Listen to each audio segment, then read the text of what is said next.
ശരിയാ, ഒക്കെ കുറവുകൾ തന്നെയാ. പക്ഷേ എന്തൊക്കെ കുറവുണ്ടെന്ന് പറഞ്ഞാലും ഫാമിലിയോട് കമ്മിറ്റ്മെന്റ് ഇല്ലാത്ത ഒരാളാണെന്ന് എന്റെ മോൾക്ക് എപ്പോഴും തോന്നിയിട്ടുണ്ട്. അമ്മേ, ഞാൻ അപ്പുന്റെ വീട്ടിൽ പോവാണേ. എന്തിനാ ഇപ്പൊ അങ്ങോട്ട് പോകുന്നത്? അതെന്താ, എനിക്ക് അവിടെ പോയിക്കൂടെ? പോകണ്ടെന്ന് ആരും പറഞ്ഞില്ലല്ലോ. പകല് മുഴുവനും അങ്ങോട്ടും ഇങ്ങോട്ടും പോവുകയും കാണുകയൊക്കെ ചെയ്യുന്നതല്ലേ, അതുപോരെ. രാത്രിയില് അവരവർ സ്വന്തം വീട്ടിൽ സ്റ്റേ ചെയ്താ മതി. എന്താ അമ്മ ഇപ്പൊ ഇങ്ങനൊക്കെ? എനിക്ക് മനസ്സിലാവുന്നില്ല. എന്താ എന്താ ഇവിടെ? കൂട്ടുകാരിയെ കാണാൻ ഇറങ്ങിയതാ ഇവള്. അത് വേണ്ടെന്ന് പറഞ്ഞേനെ തറുതല പറയുക. നോക്കുമാളു, കാര്യങ്ങൾ നിന്നോട് തുറന്നു പറയാം. അപ്പുന്റെയും നിന്റെയും ഫ്രണ്ട്ഷിപ്പ് ഒന്ന് ലിമിറ്റ് ചെയ്യാനാണ് ഞങ്ങളുടെ തീരുമാനം. ഞങ്ങളൊന്ന് ഉദ്ദേശിച്ചത് ഞാനും അമ്മയും മാത്രമല്ല, വിപിയും ഗീതയും ഒക്കെ ചേർന്നെടുത്ത തീരുമാനമാണ്. എല്ലാരും കൂടി ചേർന്ന് ഇങ്ങനൊരു തീരുമാനം എടുക്കുമ്പോ അതിന് പിന്നിൽ ഒരു കാരണം കൂടി ഉണ്ടാവുമല്ലോ അച്ഛാ. അതുകൂടി ഒന്ന് അറിഞ്ഞാൽ കൊള്ളാം. അതും പറയാം. അതുകൂടി നീ അറിയണമല്ലോ. കോളേജിൽ നിന്നുള്ള നിങ്ങളുടെ മിസ്സിങ്ങിന്റെ പേരിൽ 2 വീട്ടുകാർക്കും ചില ബുദ്ധിമുട്ടുകളുണ്ടായി.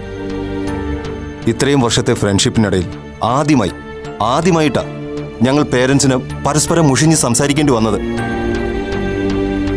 അവരവരുടെ മക്കളുടെ ഭാഗത്ത് തെറ്റൊന്നുമില്ലെന്ന് വരുത്തി തീർക്കാൻ രക്ഷിതാക്കൾ ശ്രമിക്കുന്നത് സ്വാഭാവികം. പോട്ടെ, കാരണം എന്തായാലും അത് സംഭവിച്ചു.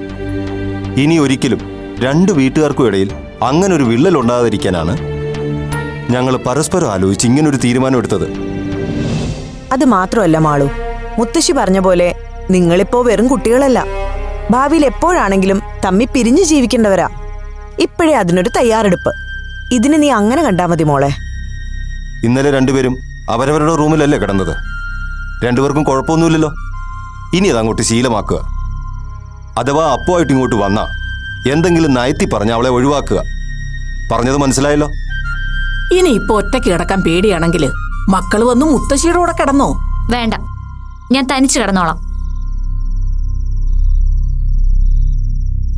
പറഞ്ഞത് കൊച്ചിനങ്ങോട്ട് ഇഷ്ടപ്പെട്ടില്ല. അതൊന്നും ആരും കാര്യമാക്കണ്ട. 2-3 ദിവസം കഴിഞ്ഞാൽ അതങ്ങ് യൂസ്ഡ് ആയിക്കോളും. ആ, എന്തായാലും നീ പിടിച്ച പിടിയാലെ നിന്ന് നന്നായി മുരളി. ആ മോളെ. അമ്മേ അതെ, മോളും അതെ. പിന്നെങ്ങനെ? അയ്യോ, സീരിയൽ ഇനി എന്തായോ എന്തോ.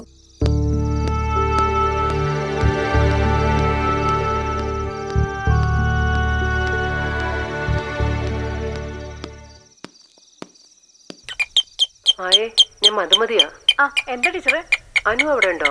ഇല്ല, അവളിന്ന് ഇങ്ങോട്ട് വന്നതേ ഇല്ല. എന്തു പറ്റി ടീച്ചറെ? വന്നില്ല.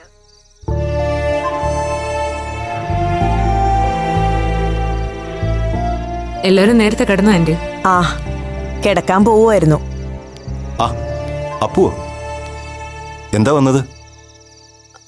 ഞാൻ വെറുതെ മാളൂനെ ഒന്ന് കാണാൻ. അയ്യോ, മാളു കിടന്നല്ലോ മോളെ.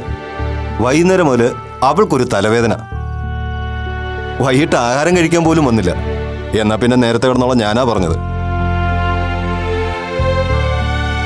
ഞാൻ വിളിച്ചിട്ട് ഫോണും എടുത്തില്ല. അത് ഇതുകൊണ്ടാവും. ഞാനൊന്ന് കണ്ടിട്ട് വരട്ടെ. അയ്യോ മോളെ, അവൾ ഉറങ്ങിക്കാണും. ഇനിയിപ്പോൾ അവളെ ഡിസ്റ്റർബ് ചെയ്യണ്ട. രാവിലെ കാണാമല്ലോ.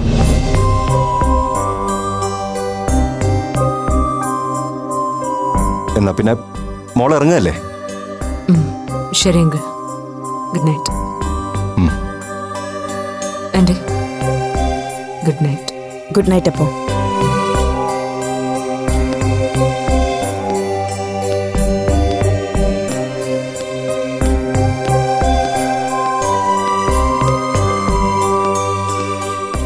കഷ്ടമാണ് മുരളിയേട്ടാ.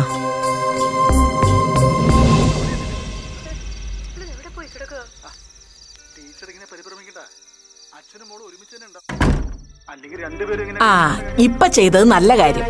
ഇത് കുറച്ച് മുമ്പേ ചെയ്യണമായിരുന്നു. അങ്ങനെയായിരുന്നെങ്കിലേ ഇപ്പൊ ഇങ്ങനൊന്നും വരില്ലായിരുന്നു. പാവം, നമ്മൾ അവളെ ഒഴിവാക്കിയതാന്ന് അപ്പുന് നല്ലതുപോലെ മനസ്സിലായിട്ടുണ്ട്. മനസ്സിലാക്കിയ കണക്കായി പോയി.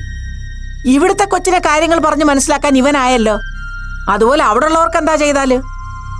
അപ്പോ വന്നത് VP അറിഞ്ഞിട്ടുണ്ടാവില്ല. ആ, അത് തന്നെ കുഴപ്പം. നാട്ടിലുള്ള പിള്ളേരെ നന്നാക്കാൻ നടക്കുന്നയാൾക്ക് സ്വന്തം കൊച്ചിന്റെ കാര്യം നോക്കാൻ സമയമില്ല. തന്തേ അതെ തള്ളേ അതെ.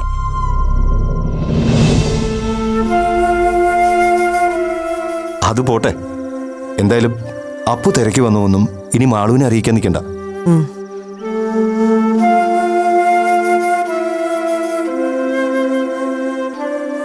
അമ്മ ഇനിയും ടി വി കാണാനിരിക്കുവാണോ? കിടക്കുന്നില്ലേ? 10 മണിക്കേ മിഴുനീർ കുരുവിയുണ്ട്, അതുകൂടി കണ്ടിട്ട് കിടക്കാം. ഭഗവതി, ആ കൊച്ചിന്റെ കല്യാണം ഇന്ന് മുടങ്ങുമോ എന്തോ.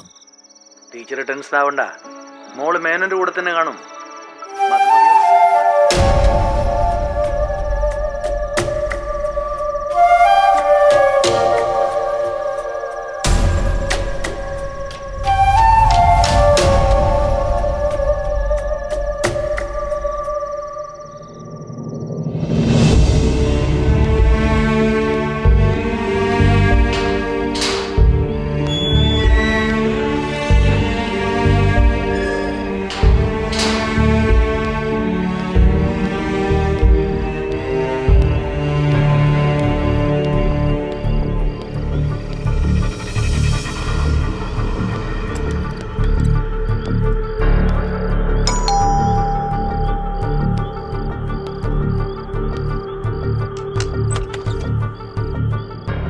അപ്പോ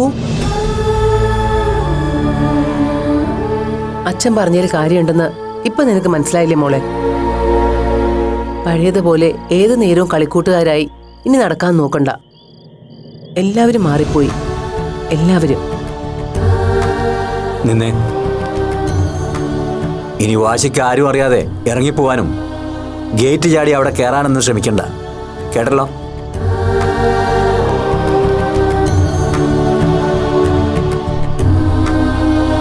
എന്നാലും അപ്പൂനെ തിരിച്ചയക്കാൻ തോന്നിയല്ലോ അവർക്ക്. VP പറഞ്ഞതാണ് ശരി. അപ്പു അവർക്കൊക്കെ ഒരു ബാധ്യതയായി തുടങ്ങിയിരിക്കുന്നു. ഇപ്പൊ എനിക്കും അത് മനസ്സിലായി. അപ്പൂനത് മനസ്സിലാക്കാൻ ഇനിയും സമയമെടുത്തേക്കും. പക്ഷെ അതുവരെ ക്ഷമിക്കാൻ അശ്വതിക്കും മുരളിക്കും മനസ്സുണ്ടായെന്ന് വരില്ല. നമ്മൾ വേണം അത് ശ്രദ്ധിക്കാൻ.